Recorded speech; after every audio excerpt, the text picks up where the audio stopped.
India का chemical industry बहुत बड़ा है और इसमें वसुंधरा रसायन्स लिमिटेड और एक्सेंट माइक्रोसेल लिमिटेड काफी आगे हैं। दोनों कंपनीज इंडियन स्टॉक एक्सचेंज में लिस्टेड हैं और केमिकल सेक्टर में अच्छा खासा कंट्रीब्यूट करती हैं। लेकिन दोनों के काम करने का तरीका और मार्केट अप्रोच बहुत अलग है। 1988 में बनी वसुंधरा रसायन्स एल्कालाई केमिकल्स बनाने में बड़ी कंपनी है। उनके प्रोडक्ट्स कपड़े, कागज और दवाइयां जैसी कई इंडस्ट्रीज में इस्तेमाल होते हैं। इंडियन मार्केट में उनकी अच्छी पकड़ है और वो धीरे धीरे ग्लोबली भी एक्सपैंड कर रहे हैं। 1985 में बनी एक्सेंट माइक्रोसेल सेल्यूलोज बेस्ड प्रोडक्ट्स में माहिर है। उनके प्रोडक्ट्स दवाइयाँ, खाना और कॉस्मेटिक्स जैसी कई सेक्टर्स में इस्तेमाल होते हैं। एक्सेंट माइक्रोसेल नाइश मार्केट्स पर फोकस करती है और अपने खास प्रोडक्ट से कंपटीशन में आगे रहती है।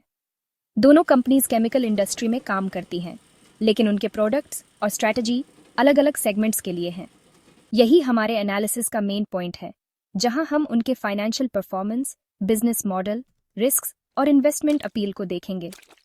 ये सब समझना इन्वेस्टर्स के लिए जरूरी है जो इंडियन केमिकल सेक्टर के ग्रोथ में इन्वेस्ट करना चाहते हैं।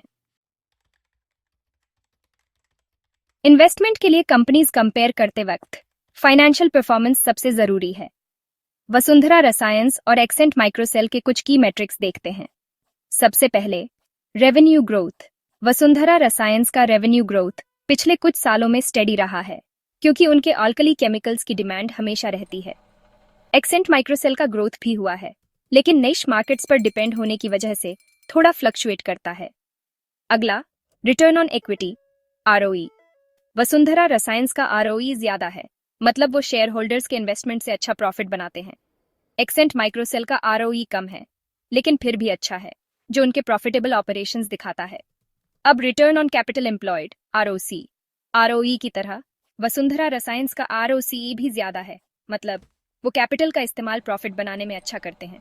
एक्सेंट माइक्रोसेल का आरओसी भी हेल्थी है, जो उनके कैपिटल के अच्छे इस्तेमाल को दिखाता है। आखिर में वैल्यूएशन रेशियोज। दोनों कंपनीज का वैल्यूएशन अच्छा है, लेकिन निश मार्केट और ग्रोथ की वजह से एक्सेंट माइक्रोसेल का वैल्यूएशन वसुंधरा रसायन्स से ज्यादा हो सकता है। ये नंबर्स दोनों फाइनेंशियली स्ट्रांग कंपनीज की पिक्चर दिखाते हैं, लेकिन इन्वेस्टर्स को उनके बिजनेस मॉडल और रिस्क्स को अच्छे से समझना चाहिए। आगे के सेक्शंस में हम इन्हीं एस्पेक्ट्स को एक्सप्लोर करेंगे। वसुंधरा रसायन्स और एक्सेंट माइक्रोसेल के बिजनेस मॉडल अलग हैं। दोनों के अपने फायदे और नुकसान हैं। इन मॉडल्स को समझना उनके लॉन्ग टर्म ग्रोथ के लिए जरूरी है। वसुंधरा रसायन्स, उनका बिजनेस मॉडल डाइवर्सिफिकेशन पर बेस्ड है। वो कई तरह के अल्कलाई केमिकल्स बनाते हैं, जो कपड़े, कागज और दवाइयां जैसी कई सेक्टर्स में इस्तेमाल होते हैं। डाइवर्सिफिकेशन से एक ही इंडस्ट्री पर डिपेंड नहीं रहना पड़ता, इसलिए रिस्क कम होता है। उन्हें इकोनॉमीज ऑफ स्केल का फायदा मिलता है, जिससे कंपेटिटिव प्राइसिंग और मार्केट पेनिट्रेशन पॉसिबल होता है। दूसरी तरफ एक्सेंट माइक्रोसेल स्पेशलाइजेशन पर फोकस करती है। वो सेल्यूलोज बेस्ड प्रोडक्ट्स बनाते हैं, जो दवाइयाँ, खाना और कॉस्मेटिक्स जैसे निच सेक्टर्स में इस्तेमाल होते हैं। स्पेशलाइजेशन से उन्हें प्रीमियम प्राइसिंग मिलती है, क्योंकि कंपटीशन कम है। सेल्यूलोज बेस्ड प्रोडक्ट्स में उनकी एक्सपर्टीज से उन्हें क्लाइंट्स के साथ स्ट्रॉन्ग रिलेशनशिप्स बनाने में मदद मिलती है। वसुंधरा रसायन्स का डाइवर्सिफिकेशन स्ट्रैटेजी स्टेबिलिटी और ग्रोथ देता है, जबकि एक्सेंट माइक्रोसेल का स्पेशलाइजेशन प्रीमियम प्राइसिंग और ज्यादा मार्जिन्स देता है। लेकिन दोनों मॉडल्स में रिस्क्स हैं। वसुंधरा रसायन्स को इकोनॉमिक डाउनटर्न से कई सेक्टर्स में नुकसान हो सकता है।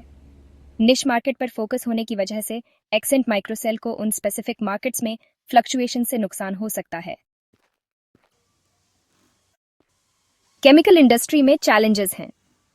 वसुंधरा रसायन्स और एक्सेंट माइक्रोसेल दोनों को पोटेंशियल प्रॉब्लम्स का सामना करना पड़ सकता है। रॉ मटेरियल प्राइसेस, कच्चे माल के दामों में उतार चढ़ाव दोनों कंपनीज के लिए रिस्क है।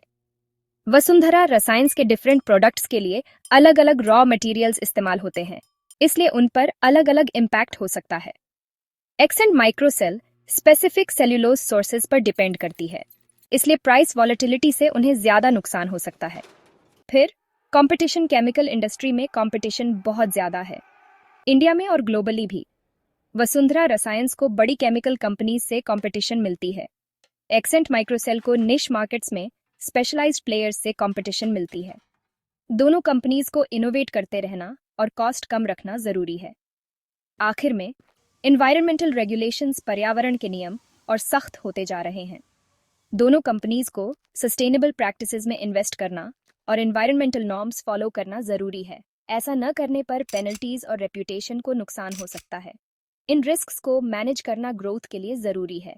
इन्वेस्टर्स को देखना चाहिए कि दोनों कंपनीज स्ट्रेटेजिक सोर्सिंग, इनोवेशन और सस्टेनेबल प्रैक्टिसेस से इन चैलेंजेस को कैसे मैनेज करती हैं। सेक्शन 5, इन्वेस्टमेंट पर्सपेक्टिव, रिस्क और रिवॉर्ड को तोलना। वसुंधरा रसायन्स और एक्सेंट माइक्रोसेल दोनों ही अच्छे इन्वेस्टमेंट मौके देते हैं, हर एक अलग अलग इन्वेस्टर प्रोफाइल के हिसाब से। वसुंधरा रसायन्स अपने diversified business model, consistent financial performance और अच्छे वैल्यूएशन के साथ उन लोगों के लिए सही है जो रिस्क कम लेना चाहते हैं और स्टेबल रिटर्न चाहते हैं। जरूरी केमिकल्स पर उनका फोकस स्टेडी डिमांड बनाए रखता है, जिससे वो मंदी के समय में एक डिफेंसिव ऑप्शन बन जाते हैं। जो लोग रिस्क ले सकते हैं और ज्यादा रिटर्न चाहते हैं, उनके लिए एक्सेंट माइक्रोसेल अपने स्पेशलाइज्ड प्रोडक्ट्स और नाइश मार्केट फोकस के साथ एक अच्छा विकल्प हो सकता है। प्रीमियम प्राइसिंग रखने की उनकी क्षमता और फार्मास्यूटिकल्स जैसे बढ़ते सेक्टर्स में उनकी मौजूदगी अच्छे ग्रोथ के आसार दिखाती है। दोनों में से चुनाव इन्वेस्टर के रिस्क टॉलरेंस, इन्वेस्टमेंट होराइजन और फाइनेंशियल गोल्स पर निर्भर करता है। कोई भी फैसला लेने से पहले अच्छी रिसर्च और दोनों की खूबियों और कमियों पर ध्यान देना जरूरी है। सेक्शन 6, अपनी पसंद बनाना, इन्वेस्टर प्रोफाइल्स और स्टॉक सूटेबिलिटी। वसुंधरा रसायन्स और एक्सेंट माइक्रोसेल में से चुनते समय इन्वेस्टर्स को अपने रिस्क टॉलरेंस और इन्वेस्टमेंट गोल्स पर ध्यान देना चाहिए। जो कंजर्वेटिव इन्वेस्टर्स स्टेबिलिटी और रेगुलर डिविडेंड चाहते हैं, उनके लिए वसुंधरा रसायन्स सही है।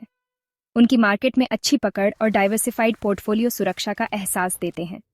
जो इन्वेस्टर्स ज्यादा रिटर्न चाहते हैं और थोड़ा रिस्क ले सकते हैं, उनके लिए एक्सेंट माइक्रोसेल ज्यादा अपीलिंग हो सकता है।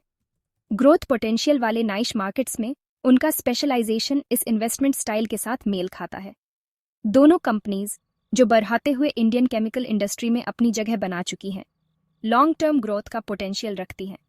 सब्र जरूरी है ताकि मार्केट के उतार चढ़ाव के बीच लॉन्ग टर्म इंडस्ट्री एक्सपेंशन का फायदा उठाया जा सके। याद रखें, ये सलाह सबके लिए एक जैसी नहीं है। मौजूदा पोर्टफोलियो, फाइनेंशियल गोल्स और रिस्क लेने की क्षमता जैसे फैक्टर्स फाइनल इन्वेस्टमेंट के फैसले में अहम भूमिका निभाते हैं। सेक्शन 7, फैसला, इन्वेस्टमेंट पजल को समझना। वसुंधरा रसायन्स और एक्सेंट माइक्रोसेल में से किसी एक को बेहतर कहना सही नहीं है। दोनों कंपनीज अपनी अलग अलग खूबियों के साथ अलग अलग इन्वेस्टमेंट उद्देश्यों के लिए सही हैं। वसुंधरा रसायन्स जो स्टेडी परफॉर्मर है, स्टेबिलिटी और कंसिस्टेंट रिटर्न देती है, जो उन लोगों के लिए अच्छा है जो लॉन्ग टर्म ग्रोथ चाहते हैं और रिस्क कम लेना चाहते हैं। एक्सेंट माइक्रोसेल अपने नाइश फोकस के साथ ज्यादा रिटर्न दे सकती है, लेकिन ज्यादा वॉलेटिलिटी के साथ, जो उन लोगों के लिए सही है जो थोड़ा रिस्क ले सकते हैं। आखिरकार, बेहतर इन्वेस्टमेंट पूरी तरह से इन्वेस्टर प्रोफाइल, रिस्क लेने की क्षमता और फाइनेंशियल गोल्स पर निर्भर करता है। कोई भी फैसला लेने से पहले अच्छी रिसर्च, मार्केट ट्रेंड्स पर ध्यान और अपने इन्वेस्टमेंट उद्देश्यों की समझ जरूरी है। सेक्शन 8, निष्कर्ष, इंडिया में केमिकल वेव पर सवार। इंडियन केमिकल इंडस्ट्री काफी ग्रोथ करने वाली है, बढ़ती हुई डोमेस्टिक डिमांड और बढ़ते मैन्युफैक्चरिंग सेक्टर की वजह से। वसुंधरा रसायन्स और एक्सेंट माइक्रोसेल दोनों ही अपनी मजबूत नींव और स्ट्रेटेजिक पोजीशनिंग के साथ इस ग्रोथ का फायदा उठाने के लिए तैयार हैं। जो इन्वेस्टर्स इस ग्रोथ स्टोरी का हिस्सा बनना चाहते हैं, उनके पास दो अच्छे विकल्प हैं। चाहे वसुंधरा रसायन्स की स्टेबिलिटी चुने या एक्सेंट माइक्रोसेल के ज्यादा रिटर्न, अच्छी रिसर्च और अपने इन्वेस्टमेंट गोल्स के साथ तालमेल बिठाना जरूरी है। हमेशा की तरह पोर्टफोलियो में डाइवर्सिफिकेशन रिस्क कम करने और रिटर्न बढ़ाने के लिए जरूरी है।